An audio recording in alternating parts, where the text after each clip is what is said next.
This is a question that I always wanted to ask. Like a lot of leaders and CEOs and people that I've met in China who are in a very good career, they do extreme sports. So I also know, I mean, you were named as one of Asia's 100 top CEOs, but you also wake up at 5 a.m., you run 100K, and then you go to work. Why all these people do these kind of things at the same time? I mean, I play squat, but in a healthy level. Yeah. I think, look, maybe I'll go a slightly different take first. Yes. Sports, for some people it's the arts, some people it's whatever it might be. For me, it just happens to have been growing up. Sport for me was the great equalizer. I like sport because there's nowhere to hide. You know, you learn failure very, very quick. You learn collaboration. And look, I grew up in a family. I remember my mum and dad, when I was very young, they put me in a car and they said, look, we're going to drive you around. You choose what you're going to do, but for sure on weekends, you will not be at home. I mean, this is pre-smartphones, pre-internet. Pre-internet. 80s, 90s? This is certainly in the 80s, yeah for sure. And I did. I went and chose some sports all day Saturday, all day Sunday. I was never at home. Most afternoons I was never home. There was no such thing as text messaging and social media. Social media was you were with your friends, you saw each other. And I think I learned that discipline. I mean, by this stage my sisters had left home and it was really just me. Pretty much my dad travelled quite a lot. And sport for me was a way to meet people. But I just found I liked the discipline.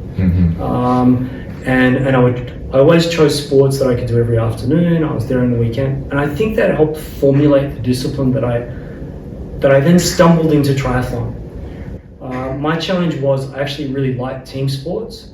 My motivation is better than my ability. So my cricket, for example, I played grade level cricket, but I never made it to a national level. So the sort of people I was training with, I wanted to train every day of the week and for 5 hours. Well, but my ability wasn't really at that level. So I stumbled into triathlon. I wasn't a swimmer. I was an okay middle distance runner and really hadn't done cycling. And it was the hardest thing I've ever done. Did the first race, and I remember walking. It was a duathlon, so it was a run, bike, run. Did the first run, thought I was a superstar. The bike, my legs felt terrible. The second run, I had to walk. It was the most painful thing I ever experienced. I was 17 years of age. But afterwards I thought, this is really tough. I want to be better.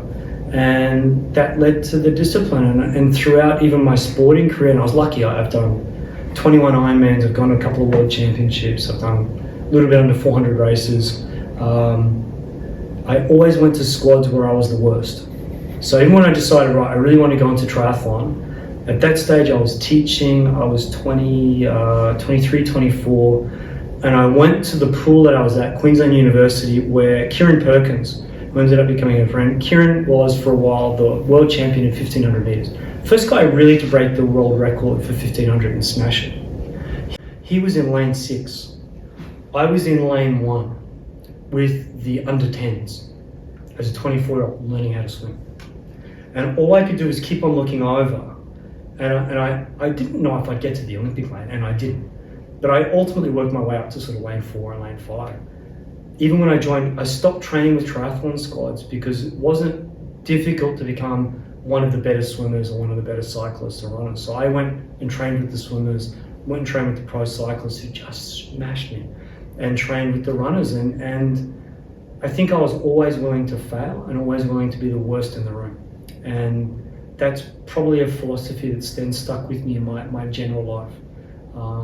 I'm always okay, but I actually want to be the worst person in the room. And that's what brought me to China. I didn't know business in China.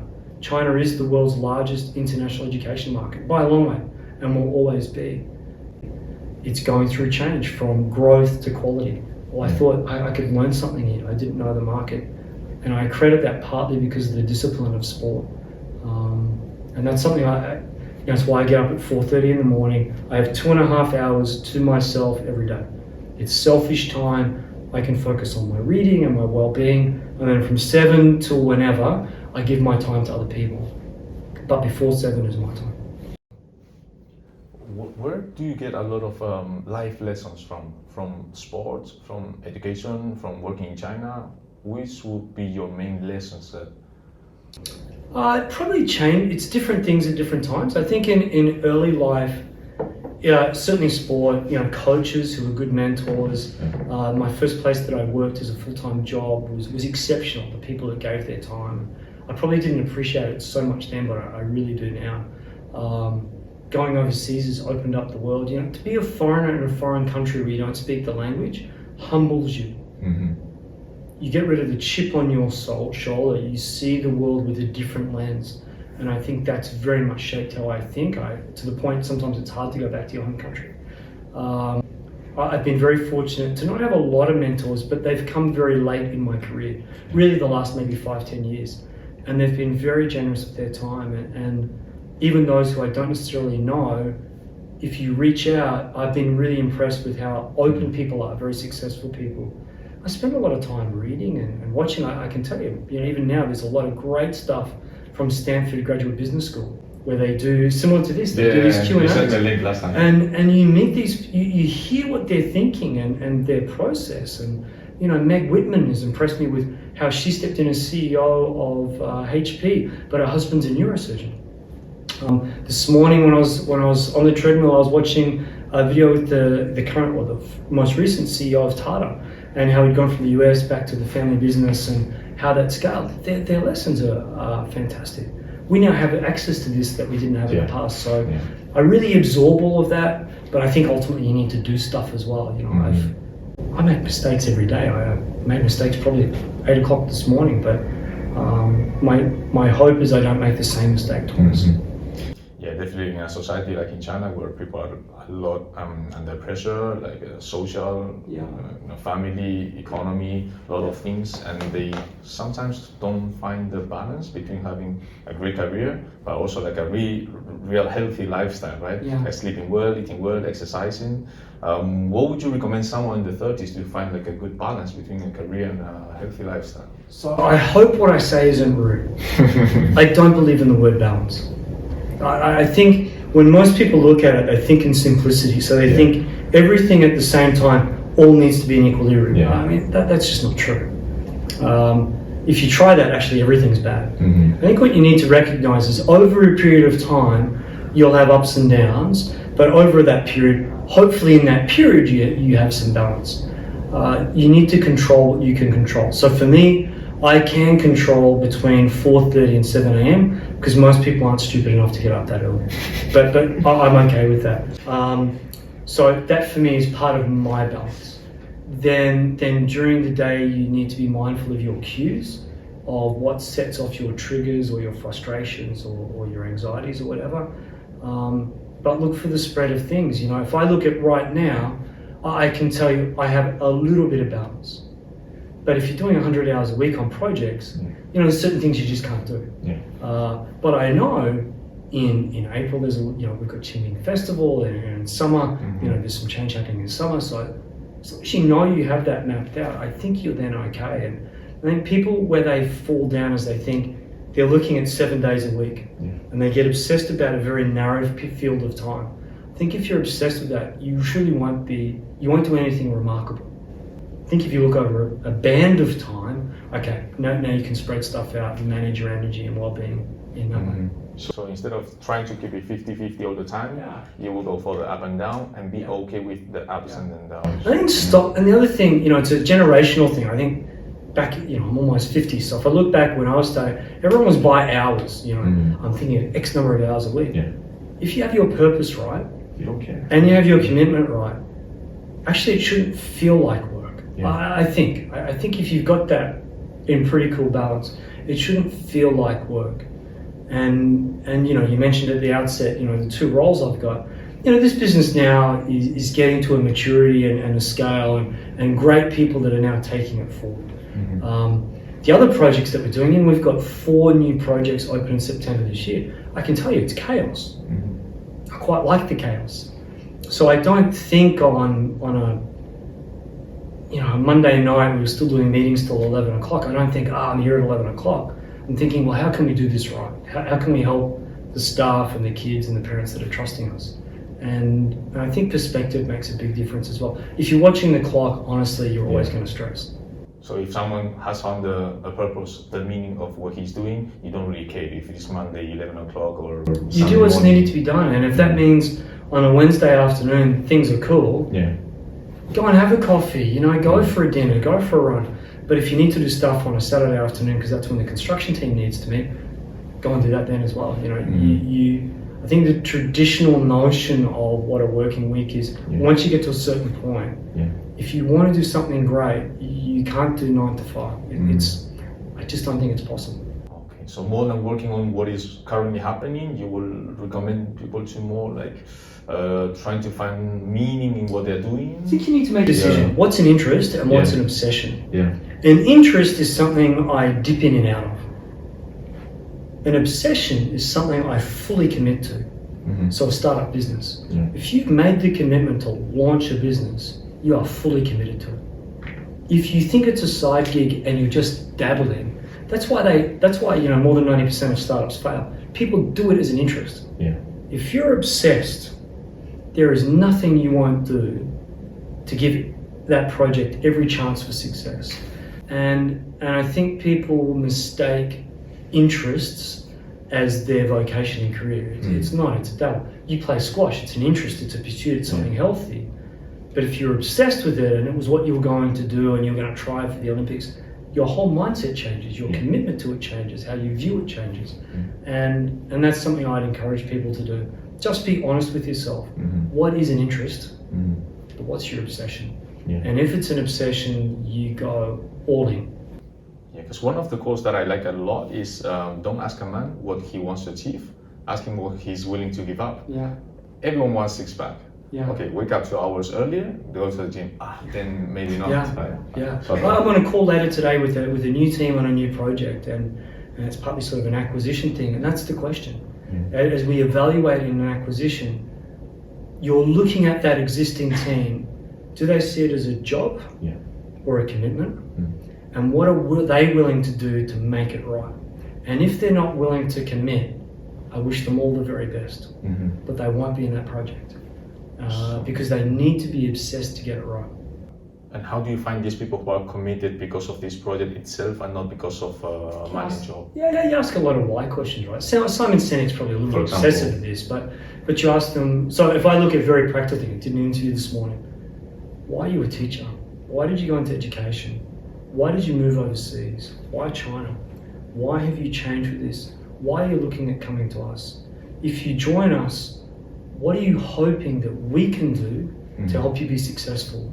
You know, now it's a dialogue and it's a relationship, and I think great people in any industry can tell you their why. Everyone's got a different story, but they can tell you their why. If they can't, or it's, you know, I think the weather's a little bit better, and I really like the title, and I think you're going to pay me more money, you never offer them a job. It'll never work. But if they're clear on those things, and the other, you learn great motivation. Everyone's got great stories, amazing stories. And I think that makes you a better leader to know those stories, but it helps you get the right people at the right time for your project. So do you hire people based on the values that are similar to the project itself? This is how, because you usually interview everyone in the... Yeah, I do. Yeah, okay. Yeah. Look, maybe I'll explain that. So in the 3 years of this project, a bit more than 3 years, but 3 years fundamentally on this project, I've probably interviewed about 1,000 people, give or take. 1,000 people. Which sounds like a great number, but if you spread it over 3 years, it's only 300, so it's not so bad. I do it for 2 reasons. One is I genuinely like to know anyone we're potentially going to offer a role to. And as we've scaled the business and now we have a bigger leadership team, I actually don't go into technical conversations, but I do look at values and attributes and qualities and the person. Because actually that determines whether they'll be successful, not their skills or their experience. The other thing is, I think it's respectful to them. They should have the opportunity to meet someone who's kind of overseeing it all and help found it, and they can ask questions maybe they wouldn't ask some of the other people that have done the previous interviews.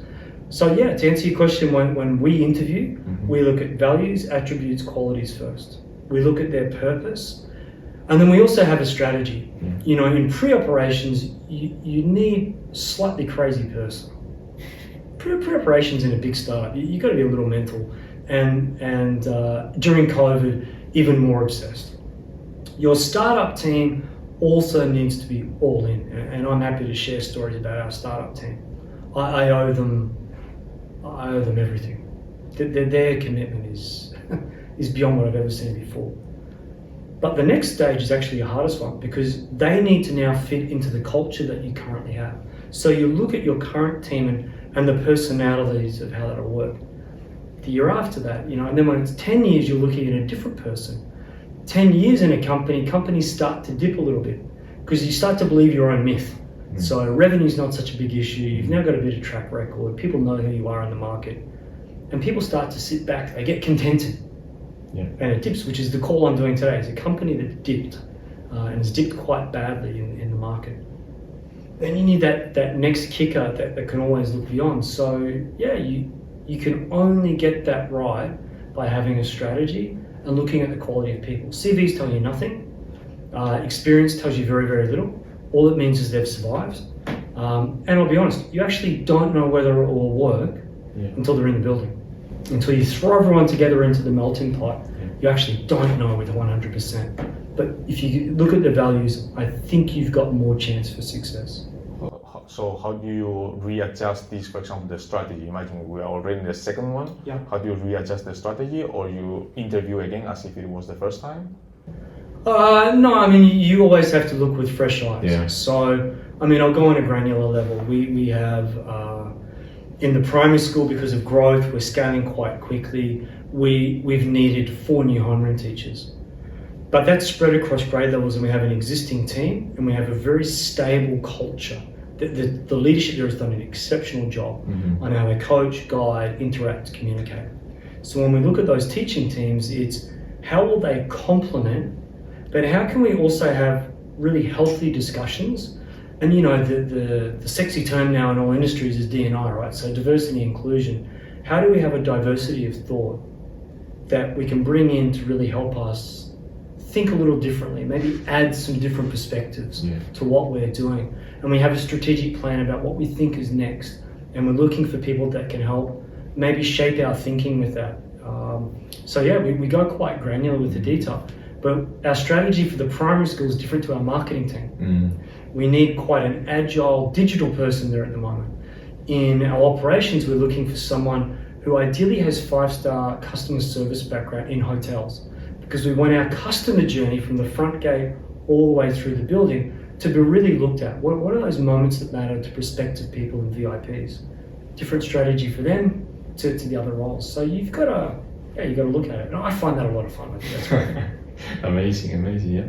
So, final question for you. Any advice for someone in the 30s who would like to, improve, for example, their career, how to balance that better? We already talked about that.